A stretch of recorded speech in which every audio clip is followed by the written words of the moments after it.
मेरे से पहले जितने भी वक्ता थे, बोलने वाले थे, उन सब साथियों ने जब से धरना शुरू हुआ तब से लेकर के अब तक लगातार किस तरह से इस धरने को चलाने का काम किया, कैसे इस लड़ाई को आगे ले जाया जा सके, कैसे अपनी बात को मनवाया जा सके, कैसे अपने हक लिए जा सके,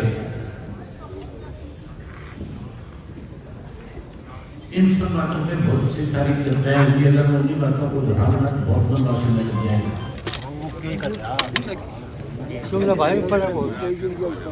मुझे दीपावली का दिन था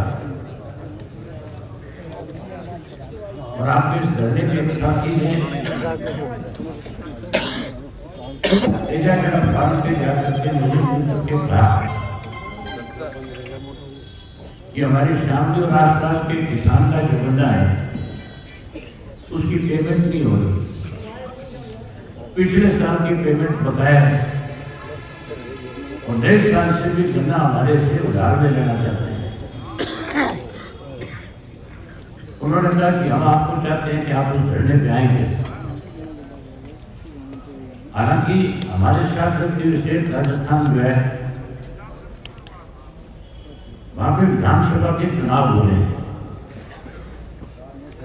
अब क्योंकि हमारे साथ लगता हुआ इलाका है, करीब 8 हमारे ऐसे जिला है जिसके साथ 50 से ज्यादा विधानसभा क्षेत्र राजस्थान के लगते हैं और जिनमें हमारे हरियाणा के लोगों का राजनीतिक तौर पर पूरा दखल है और बहुत सारे साथी ऐसे हैं जिनसे संबंध है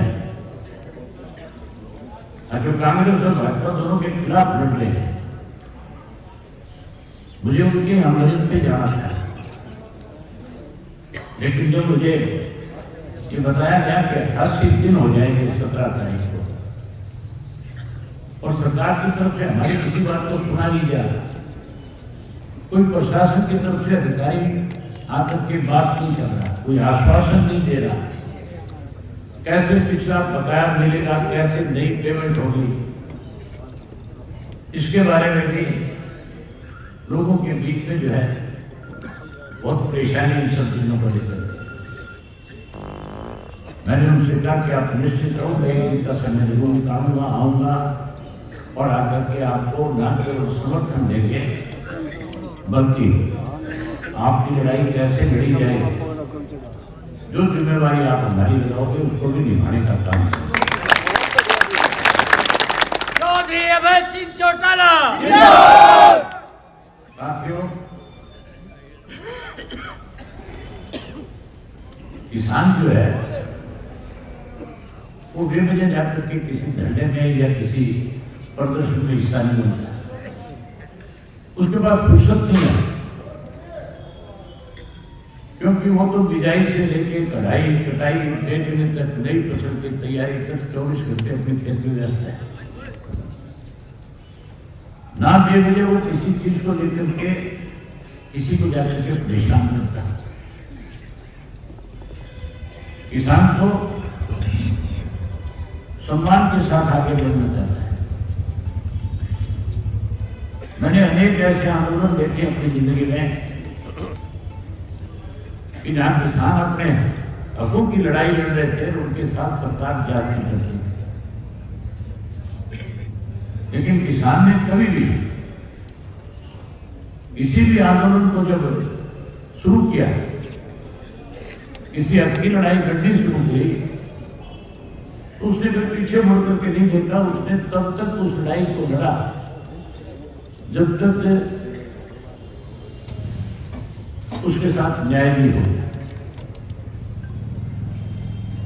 पीछे बहुत लंबा एक आंदोलन किसानों का चला था, मामला था 3 काले कानून का। इस देश के अंदर किसान को कैसे कमजोर किया जाए, इसलिए भारतीय जनता पार्टी 3 काले कानून लेकर के आई थी। अब जो 3 काले कानून आए तो सबसे पहले अगर किसी राजनीतिक दल ने उसका विरोध किया था तो उसका नाम इंडियन नेशनल लोकदल पार्टी था। हमने उसका विरोध किया, हमने केवल विरोध नहीं किया, हमने उसके लिए अपने डिस्ट्रिक्ट हेडक्वार्टर के ऊपर जो आपके डीएम है, डिप्टी कमिश्नर है, उनके माध्यम से देश के प्रधानमंत्री को मेमोरेंडम भेजे थे कि जो आपका फैसला है गलत है, आप इसको तुरंत वापिस ले, इससे किसान कमजोर हो जाएगा।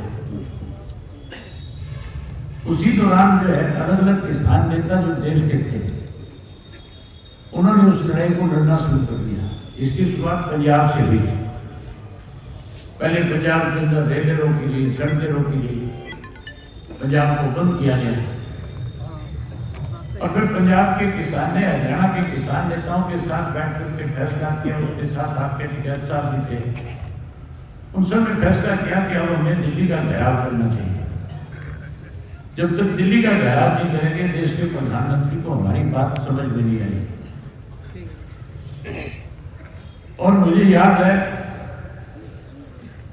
26 दिसंबर का दिन था और पंजाब से किसान जो है हरियाणा के अंदर जो बैरियर लगे हुए थे, बॉर्डर लगे हुए थे, यहाँ पे रुकावट लगा की हुई थी, उन सबको तोड़ करके दिल्ली की तरफ आगे बढ़ना शुरू हो गया। जहाँ पंजाब का किसान दिल्ली की तरफ आगे बढ़ा, वही हरियाणा और उत्तर प्रदेश के किसान ने भी उन किसान ने अपनी मदद करी। ऐसा हालात पैदा हो गए थे दिल्ली के बॉर्डर के ऊपर, जैसे हम किसी दूसरे मुल्क के लोग हैं और हमें दिल्ली जाने से रोका जाना है, जबकि हम अपने हकों के लिए लड़ रहे थे। उस 13 महीने के दौरान मैंने जो उस आंदोलन के अंदर बहुत सारी चीजें देखी और सीखी। वो एक अलग तरीका था आंदोलन का, अलग तरीका था लड़ाई लड़ने का। उस आंदोलन के अंदर 80 साल के बुजुर्ग भी उसका हिस्सा थे, 5 वर्ष के बच्चे भी उस आंदोलन का हिस्सा बने हुए थे। बड़ी संख्या में महिलाएं भी उस आंदोलन में थी। और उस आंदोलन के अंदर जब नेताओं ने जाकर के समर्थन देना शुरू किया तो आखिर किसान नेताओं ने यह फैसला ले लिया कि नेता तभी आकर के समर्थन दे सकता है, तभी हमारे मंच पे चढ़ सकता है जब वो अपने पद से त्याग पत्र लेकर के आए। मेरे जैसे बहुत थे जो अखबारों में बयान देते थे और कहते थे कि हम तो इन किसानों के साथ हम इनकी लड़ाई करेंगे, जैसा फैसला ये लेंगे हम इनके साथ खड़े हो जाएंगे। लेकिन जब किसान नेताओं ने, किसानों ने यह फैसला ले लिया कि हम तो इस्तीफा देकर के आकर के लड़ाई लड़नी पड़ेगी, तो फिर सबने पीठ दिखानी शुरू कर दी। मैं हजारों साथियों के साथ हमारे जिला सरसा से ट्रैक्टर ट्रालियों के काफले के साथ दिल्ली पहुंचा था। बॉर्डर पे गया, टीकरी का बॉर्डर लगता था और मैं बॉर्डर पे जब गया तो शाम का वक्त था, बहुत सारी भीड़ इकट्ठा थी, किसान नेता भी सारे मंच पे थे। हमने जाकर के उनको समर्थन दे दिया, पीछे बैठ गए तो किसी ने उनको बता दिया कि इस तरह से हजारों किसान सरसा से उनके साथ चल सकते आए। उन किसान नेताओं ने अपने मन से एक बात कही कि अगर आप सही मायने में हमारे देश के चौधरी देवलाल हमारे बीच में होते तो कोई ऐसा फैसला करते जिसकी वजह से हमारा आंदोलन मजबूत हो जाता है। मैंने उनसे कहा कि तुम अपने मन से किसी को बोलने की इजाजत नहीं देते। मैंने प्रेस के लोगों को बुलाया और कहा कि 26 जनवरी तक याद हो ये काले कानून वापस हो जाएंगे, अन्यथा 27 जनवरी को इस्तीफा दीजिए। और इस्तीफा देकर के किसानों के साथ आकर के इनके आंदोलन में इनके साथ बैठ करके इनकी लड़ाई को लड़ने का काम करें। चौधरी अभय सिंह चौटाला। उससे पहले भी हमने हमारी पार्टी के हर कार्यकर्ता को कहा था कि किसी को मैदान देने की जरूरत नहीं। जितने भी किसान बाहर से हैं, चाहे मध्य प्रदेश के हैं, चाहे राजस्थान के हैं, चाहे उत्तर प्रदेश के हैं, चाहे पंजाब के हैं, हमें एक सामाजिक कार्यकर्ता के रूप में उनकी मदद करनी है। जो भी जरूरत है समय के मुताबिक वो सारी जरूरत उनकी पूरी हो, इसके लिए हमें पार्टी से उनके साथ होना है। टेंट की जरूरत थी, टेंट की, पीने के पानी के कूलर की जरूरत थी, वो दिए। कहीं अस्पताल बनाए, कहीं उसके साथ साथ उनको बिस्तर दिए, उनको 4 पहिया मुहैया कराई। जो हमारे से हो सकता था हमने उनकी मदद करी। लेकिन कोई हमारी मदद से या मेरे से इस्तीफे से कोई किसान आंदोलन नहीं जीता था। वो जो जीत थी, उस जीत के पीछे 750 ऐसे किसान थे जिन्होंने शहादत दी, जिन्होंने अपनी जान की परवाह नहीं की और उस लड़ाई को लड़ने का काम किया। उस दौरान एक दफा एक ऐसा वक्त आया था कि जब शिकायत साहब यूपी के बॉर्डर पे बैठे थे और रात को पुलिस ने जाकर के उनको उस आंदोलन से उठाने की कोशिश की। उस आंदोलन को हम तोड़ने का प्रयास किया गया। ये 28 जनवरी की बात है।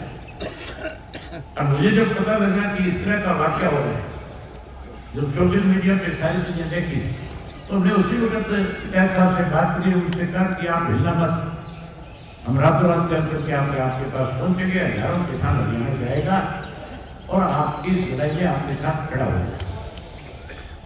हम हजारों लोग अगले दिन फिर आए, लेकिन हमारे आने से पहले वहां से पुलिस भी चली गई। वहां का एक दबंग एमएलए था, अपने आप को बहुत बड़ा बदमाश समझता था, उसको भी वहां से भागना पड़ा। अगर तुम लोग मजबूती के साथ इस लड़ाई को लड़ोगे तो फिर मान करके चलो, डीएम को भी आपके पास आना पड़ेगा और सीएम को भी आपकी बात चौधरी अभय सिंह चौटाला जिंदाबाद, चौधरी अभय सिंह चौटाला जिंदाबाद, चौधरी चरण सिंह चौधरी देवीलाल। और ये मान के चलो, इस मिल मालिक को ब्याज के समेत आपको पैसा भी देना पड़ेगा। शायद इनको ना तो मिल मालिक को इस बात का पता है, शायद जो आपके लिए उसको इस बात का पता नहीं है। किसान पहले कभी किसी को नहीं छेड़ता। किसान तो अपने काम में मस्त रहता है, और अगर उसको कोई छेड़ता है तो फिर छोड़ता नहीं। ये उनको सोचना चाहिए। और डीएम भी किसी घर में पैदा हुए, अगर उसके माँ बाप कहीं धरने पे बैठे होते तो उसको कितनी पीड़ा होती है, इस बात को सोचना चाहिए। चौटाला साहब एक बार डीएम को तमीज कह के देख लो, एक ही बोल लो। मेरे हरियाणा का डीएम होता तो ना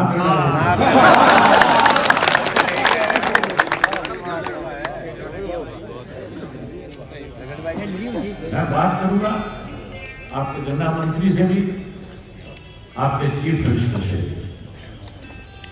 और डीएम को भी टेलीफोन आज ही करूंगा। उसको कहूंगा कि भाई आप भी किसी घर में पैदा हुए हो, आपको पता होना चाहिए कि जो लोग सर्दी के समय में रात को धरने पे बैठते हैं, दिन में सारा दिन अपना काम काज छोड़ के धरने पे आकर के अपनी जायज मांग के लिए लड़ाई लड़ते हैं, उनकी बात को सुनाइए। आप जाओ, जाकर के उनकी बात को सुनो, आप सरकार को लिख करके भेजो। आपके अधिकार में नहीं है, मैं भी ये समझता हूँ, आप फैसला नहीं ले सकते, लेकिन उस डीएम को इतनी पावर है कि वो डीएम चीफ मिनिस्टर को बता सकता है कि वहां के किसान के साथ गलत हो रहा है। चीफ मिनिस्टर उसको आदेश दे सकता है कि उस मिल मालिक को मरोड़ी लगा करके किसान को उसकी पेमेंट करने का काम करता है। मैं तो आपको एक ही आश्वासन देता हूँ, आप इस लड़ाई को मजबूती के साथ लड़ो। हमारी जिम्मेदारी ध्यान लगाओगे, हम आपसे दूर थोड़ी हैं, हमारे बीच में तो सिर्फ जमना ही है नहीं।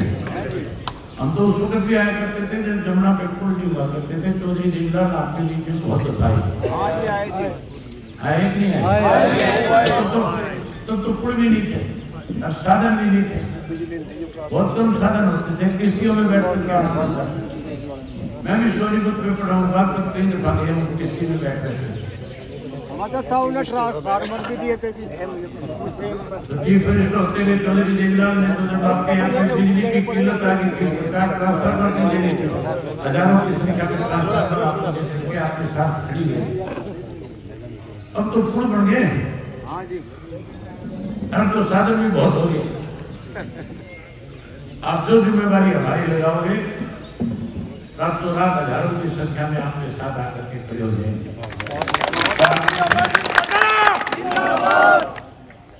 इस लड़ाई में आपके साथ खड़े रहेंगे, आपकी लड़ाई लड़ने का काम करेंगे।